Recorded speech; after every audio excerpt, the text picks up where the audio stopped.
Hey guys, how's it going? Michael Troy here. Today we're looking at another Alpha Flight Afterburn issue.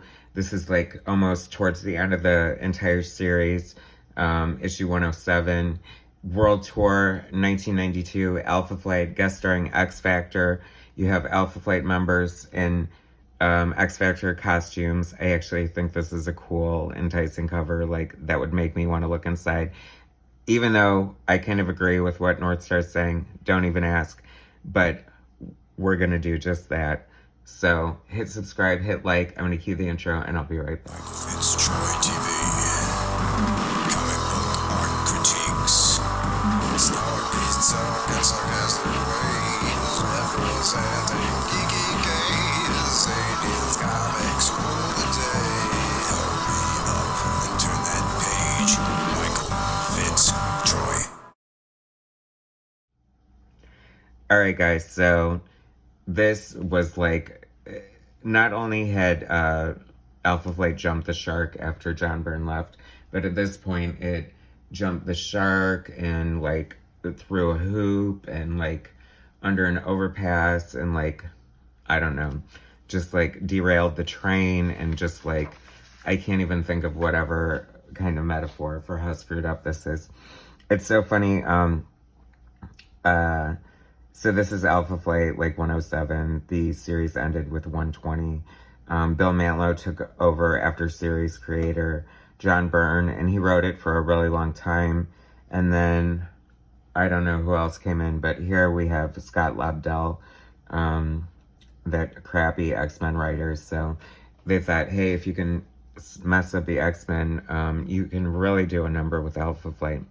And I love it because I find it interesting that they only use their last names. And I thought at first, well, I guess they're so well known in the industry that they could just be recognized by their last names. But then I thought perhaps it's because the book is so crappy that they don't want to like be like immediately associated with it. I know that sounds harsh. You know, I guess there were some good moments in Alpha Flight. Like, it did give us Jim Lee's like first monthly comic book art. I don't know. But I just am such a huge Alpha Flight fan. I'm so, like, beholden to them that, like, it's just a travesty what happened to them all after Byrne left. So Scott Lobdell, writer, Tom Morgan, penciler and inker. It's funny because I've done a couple of videos on the Tom Morgan illustrated issues, and I've like kind of have a love-hate thing with him. Like, I don't think he's a bad artist. I think a lot of it's kind of rushed. And Lord help me, I feel like, I hate the term jobber, but I feel like he very well could have been a jobber on this. And I kind of don't blame him because what he has to work with. So anyway, let's, Janice Chiang, one of my favorite old school letterers. I love her lettering, totally instantly recognizable if you're into lettering in comics, and you should be, it's part of the art form. Bob Sharon colors.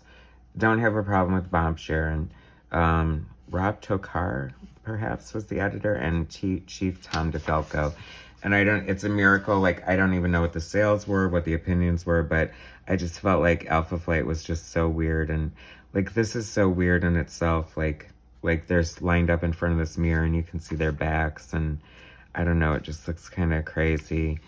And Polaris's face, like, I don't know, the faces aren't particularly attractive, and it's sort of like wanting to be Jim Lee, but kind of big and messy at the same time. I know that sounds harsh. And, you know, I try not to rip on artists, especially someone like Tom Morgan, who's like an industry veteran who's been around forever. And, you know, I actually have this Excalibur special that he illustrated.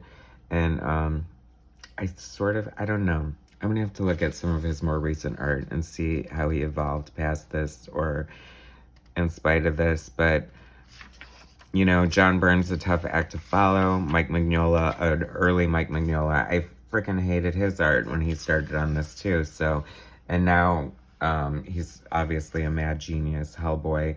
And I look back at his old art with a lot of affection. And actually, you know, that for nostalgia's sake, this is sort of kind of growing on me. And I have to point out, like, the good things. Like, he's a good storyteller, which I think even if you don't have, like, a particularly attractive style, if you're able to tell a good story, it sort of doesn't matter. And I think John Romita Jr. is kind of one of those artists, because depending on his anchor, you know, sometime, or depending on his, like, the looseness of his pencils, I'm not sure. You know, a lot of times I like it better than other times.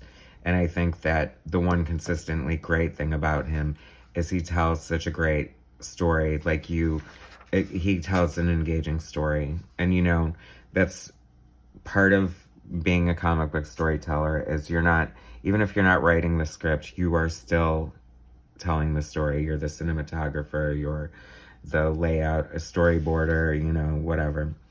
I kind of like this effect with Aurora here.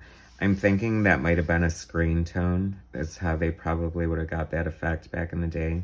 Like the zipatone, like a transparent overlay. Because I'm not sure, with outside of computer art, because they didn't have it at the time.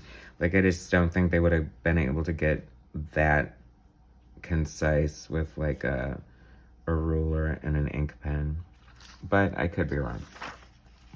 Feel free to chime in with your thoughts and input on that kind of thing. I'm sure you know what? It has to be a screen, because I know I've seen that same effect in the exact same way used by Bill Sienkiewicz and the New Mutants, early-ish in his run.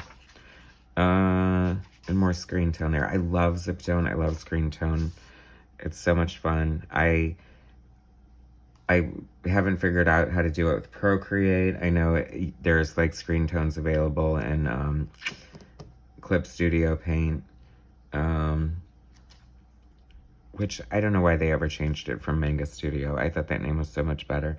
You know, he's penciling and inking, and I'm actually here, you know, but that's what I'm saying. Like, here, your opinion can always change on an artist, especially if you're like examining their work. And like, I don't even know what the hell's going on in here. They're fighting, they're in X-Force Factor costumes, which this is like the X Factor from Peter David's run, and I have to say I do love that. And then they're like in a cemetery, and then there's this tore up bride.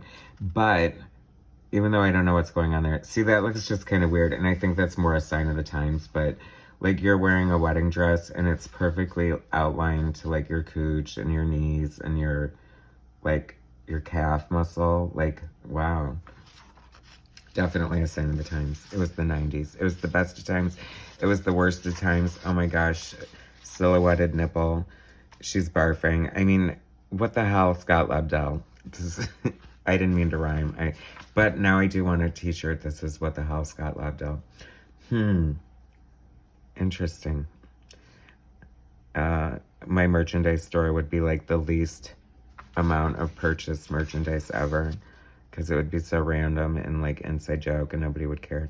See, I'm loving this here though. Like, this is why I love Zipatone. I don't know, it's just so much fun.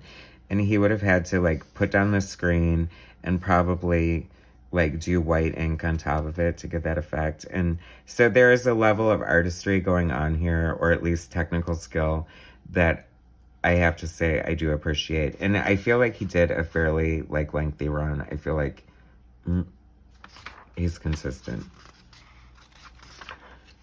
Anyway, randomly jumping around, I did Alpha Flight 105, and I guess I did 106 and 107, so I am going in order. Imagine that. How consecutive of me. Speaking of consecutive, I'm loving this Jamie Madrox effect. And I'm kind of just loving this crazy, like this whole thing. I would love this as a t-shirt or a poster or something. This like crazy anatomy is like so much fun and so cool. And I'm not hating. Now I kind of want to draw Alpha Flight in these costumes. That would be fun. But Aurora has to have like the bare legs. It's interesting that she has covered legs in the cover. And it is approved by the Comics Code Authority. Maybe that was too much thigh. Could you imagine? I don't know. Anyway. So I love how like schizophrenic I am, that I've been converted from like really not caring for his art to like loving it by the end of the issue. And that's the power of comics, people. Isn't that amazing? I'm sure the story is heinous, given the writer. Never, ever, oh my God.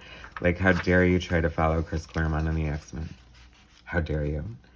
Anyway, that's another fun issue of Alpha Flight. I don't know, maybe it all happened for a reason and it all fits in there perfectly at the end of the day.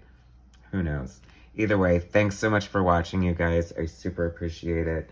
I'll try to bring some more kooky, wacky issues of Alpha Flight to you. If you ever see these in the dollar bin, totally worth picking up. I think every serious comic collector should have an entire run of Alpha Flight in their collection. I mean, it's only 120 issues. Why not? Subscribe to my channel, hit like, share my content, and I'll bring you some more later. Thanks, guys.